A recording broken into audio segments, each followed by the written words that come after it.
Hello everyone, আসসালামু আলাইকুম। Welcome back to my channel Afroza's lifestyle.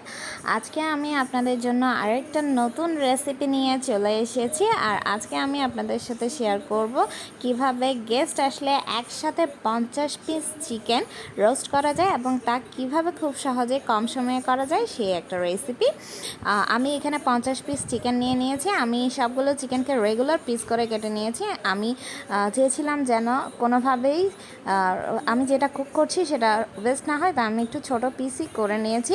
আর আমি এখানে একটু লবণ দিয়ে, স্বাদ অনুযায়ী লবণ দিয়ে খুব ভালোভাবে সবগুলো চিকেন পিসকে আমি একটু মাখিয়ে নিচ্ছি।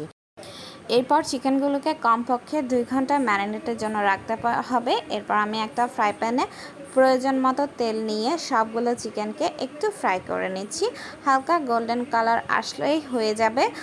আসলে এটা তো পরে আবার কুক করা হবে, তাই খেয়াল রাখতে হবে যেন এটা ওভার ফ্রাইড হয়ে না যায়। আপনারা দেখতে পাচ্ছেন আমি এপিট ওপিট উল্টে সবগুলো চিকেনকে ফ্রাই করে নিচ্ছি। আর সবগুলো চিকেন ফ্রাই হয়ে গেলে আপনারা যদি কেউ চান এগুলো পরের দিনও রান্না করতে পারেন, অর্থাৎ গেস্ট আসার আগের দিন এগুলো এভাবে ফ্রাই করে আপনারা রেখে দিলে পরের দিন আপনারা বের করে এগুলোকে ফ্রাইড চিকেনগুলোকে বের করে কুক করে নিতে পারেন, অর্থাৎ রোস্ট তৈরি করে নিতে পারেন।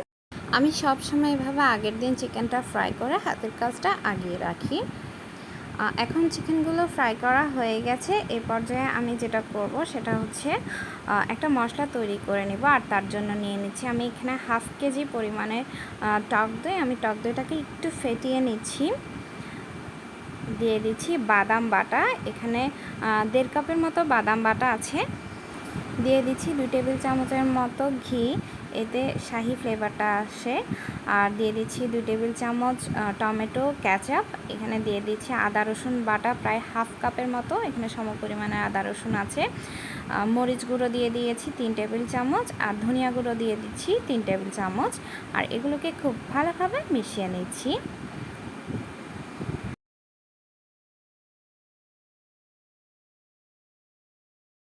এই পর্যায়ে একটা পাত্রে আমি নিয়ে নিয়েছি 1 কাপের মতো তেল, আর সেখানে দিয়ে দিচ্ছি 2 টেবিল চামচ ঘি।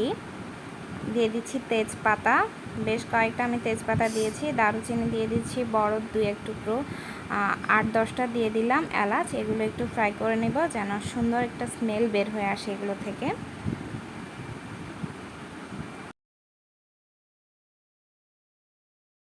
আস্ত গরম মশলাগুলো ফ্রাই হয়ে গেলে আমি এখানে প্রায় 3 কাপের মতো পেঁয়াজ কুচি দিয়ে দিচ্ছি।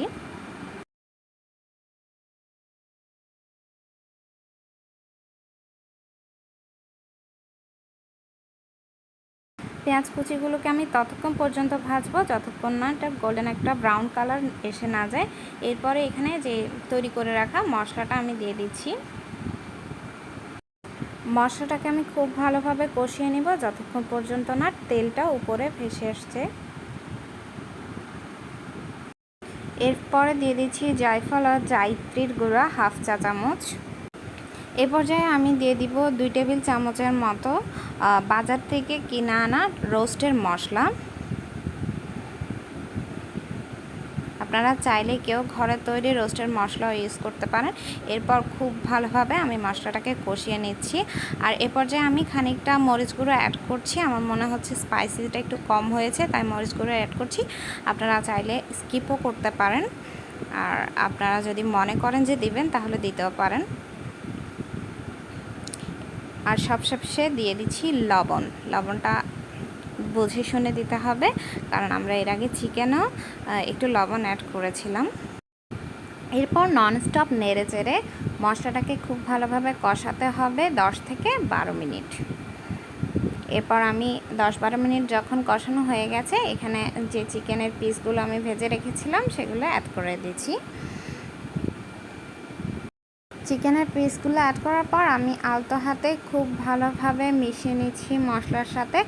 আর মেশানোর পর আমি এই চিকেন আর মশলাটাকে একটু খুব ভালোভাবে যেন কষে যায় সেজন্য 5-7 মিনিট অপেক্ষা করব। এ পর্যায়ে আমি লিডটাও লাগিয়ে দিয়েছি। 5-7 মিনিট পর ফিরে এসেছি। দেখতে পাচ্ছেন চিকেন থেকে তেলটা ভেসে উঠেছে। এই পর্যায়ে আমি 3 কাপ পরিমাণে দুধ অ্যাড করে দিয়েছি। আমি দুধটাকে জাল করে নিয়েছি। এই পর্যায়ে আমি আর এখানে চামচ বা কোনো ধরনের খুন্তি ইউজ করছি না। প্যানের হাতল ধরে নাড়িয়ে দিচ্ছি এবং লিডটা লাগিয়ে দিয়ে বলক আসার জন্য অপেক্ষা করছি।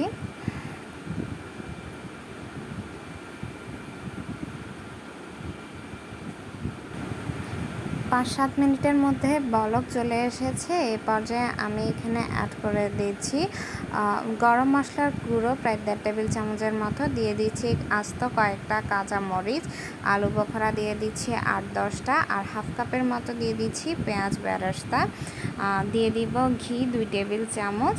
এরপরে দিচ্ছি আমি গোলাপ জল আর কেওড়া জল দিয়ে দিচ্ছি 1 টেবিল চামচ করে। এগুলো দিয়ে একটু আলতো হাতে নেড়ে দিয়ে আমি আবারও লিডটা লাগিয়ে দিয়ে 5 মিনিটের মতো কুক করব। 5 মিনিট পর ফিরে এসেছি। দেখতে পাচ্ছেন আমার চিকেন রোস্ট একেবারে রেডি হয়ে গেছে। আমার আজকের এই রেসিপিটি কেমন লেগেছে অবশ্যই আমাকে কমেন্টসে জানাবেন। যারা আমার চ্যানেলে নতুন আছেন আমার চ্যানেলটিকে সাবস্ক্রাইব করবেন, আর আমার রেসিপি যদি একটুও আপনাদের ভালো লেগে থাকে তাহলে আপনার ফ্রেন্ডস এবং ফ্যামিলির সাথে শেয়ার করবেন। Keep watching my channel. আল্লাহ হাফেজ।